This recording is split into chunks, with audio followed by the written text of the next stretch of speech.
Saudi Defense Minister Prince Khalid bin Salman met with Iranian Supreme Leader Ayatollah Ali Khamenei and President Masoud Pezeshkian during a visit to Tehran on April 17th, ahead of weekend talks between Iran and the United States over the Iranian nuclear program. The defense minister delivered a message from Saudi King Salman bin Abdulaziz to Khamenei, Iran's state media reported, without giving further details about the content of the message. Iran and the U.S. are set to hold a second round of talks in Rome this weekend about Tehran's disputed uranium enrichment program.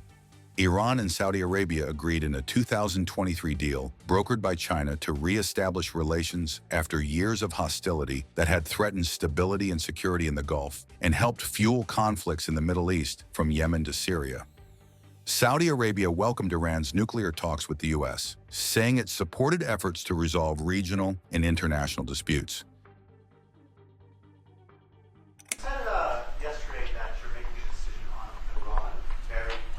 Yeah. What do you mean by that? Well, they have to solve their problem very quickly. Iran wants to deal with us, but they don't know how.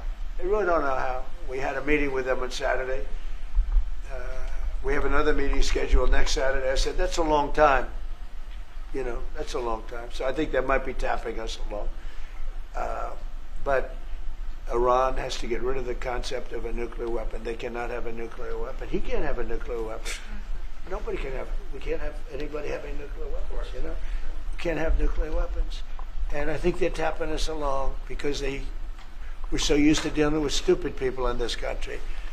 And I had Iran perfect. You had no attacks. You would have never had October 7th in Israel, the attack by Hamas, because Iran was broke. They were stone cold broke when I was president, and I don't want to do it. I want them to be a rich, great nation. The only thing is, one thing, simple. It's really simple. They can't have a nuclear weapon. And they got to go fast because they're fairly close to having one. And they're not going to have one. And if we have to do something very harsh, we'll do it. And I'm not doing it for us. I'm doing it for the world. And these are radicalized people. And they cannot have a nuclear weapon. Does that include a potential strike on Iranian nuclear facilities? Of course it does. And just a follow-up question, a clarification. You mentioned that you're open to deporting individuals that aren't foreign aliens, but criminals to El Salvador. Love it. Does that include potentially U.S. citizens fully naturalized Americans? If they're criminals and if they hit people with baseball bats over their head that happen to be 90 years old, and if they rape 87-year-old women in Coney Island, Brooklyn, yeah, that includes them. What, do you think there's a special category of person? They're as bad as anybody that comes in. We have bad ones too. And I'm all for it because we can do things with the president for less money and have great security. And we have a huge prison population. We have a huge number of prisons, and then we have the private prisons, and some are operated well, I guess, and some aren't. But he does a great job with that. We have others that we're negotiating with too.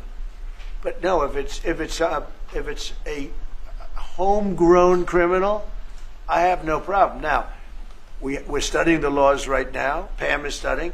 If we can do that, that's good. And I'm talking about violent people. I'm talking about really bad people. Really bad people. Every bit as bad as the ones coming in. And I made the statement when I heard about this a long time ago now, 4 years ago.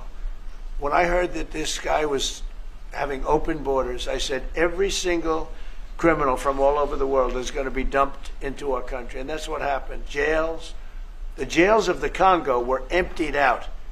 The jails of Venezuela were emptied out. And you know what happened? Their crime went way down. But now Venezuela has other problems. You know what the problem is? They have no money. Yeah. Because I shut off their oil and we put secondary tariffs because they're not doing what's right over there. They know what to do. We spoke to them. I spoke to them. They know what to do. But they have no money. Venezuela has no money. But Iran had no money. And Iran behaved so beautifully. And then Biden took all those secondary tariffs and tariffs on. I told China, you can't buy oil. If you buy oil from Iran, China, I told it to President Xi, then we no longer want you to do business with the United States of America. And those ships disappeared from that harbor so quickly. China. Get along great with China. Are The talks with Iran, do you believe those are productive? Do you want to continue that? I think Iran could be a great country as long as it doesn't have nuclear weapons. If they have nuclear weapons, they'll never get a chance to be a great country. They will never get a chance. It won't even come close. Sir, Harris. Yeah. Yeah, thank you. Yesterday you mentioned short-lived product exemptions. Which specific products are you considering, and how long is short-lived? Weeks, months? I'm looking at something to help some of the car companies where they're switching to parts that were made in Canada, Mexico, and other places, and they need a little bit of time because they're going to make them here, but they need a little bit of time. So I'm talking about things like that. What about any Apple products, other cell phones? Look, I'm a very flexible person. I don't change my mind, but I'm flexible. And you have to be. You just can't have a wall and you'll only go. No, sometimes you have to go around it, under it, or above it. There'll be maybe things coming up. I speak to Tim Cook. I helped Tim Cook recently, and that whole business. You know, I don't want to hurt anybody. But the end result is we're going to get to the position of greatness for our country. We're the greatest economic power in the world if we're smart. If we're not smart, we're going to hurt our country very badly. We lost with China over the Biden years trillions of dollars on trade. Trillions of dollars. And he let them fleece us. And we can't do that anymore. And you know what? I don't blame China at all. I don't blame President Xi. I like him. He likes me. I mean, you know, who knows? Who the hell cares? Do you have any updates on But you know what? What? Do you have any updates with talks with China? No, let me just tell you this. I don't blame China. I don't blame Vietnam. I see their meeting today. Is that wonderful? That's a lovely meeting. They're meeting like trying to figure out how do we screw the United States of America. Don't forget, the European Union was formed to do just that. The European Union was formed to hurt the United States and on trade. And they get us on NATO because they don't pay their bills. But now, since I got involved, they have been paying their bills. I took in over $600 billion for NATO. Nobody took in anything. I mean, they were all delinquent. They had 8 nations out of 28 paid their bills.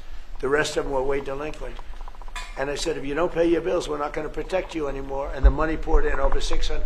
The Secretary General last week made that statement. He said, I've never seen anything like it. We couldn't get anybody to pay because the United States was footing the bill for NATO. Well, we got hurt there, and we got hurt on trade, likewise, European Union. And they've got to come to the table. And they're trying to.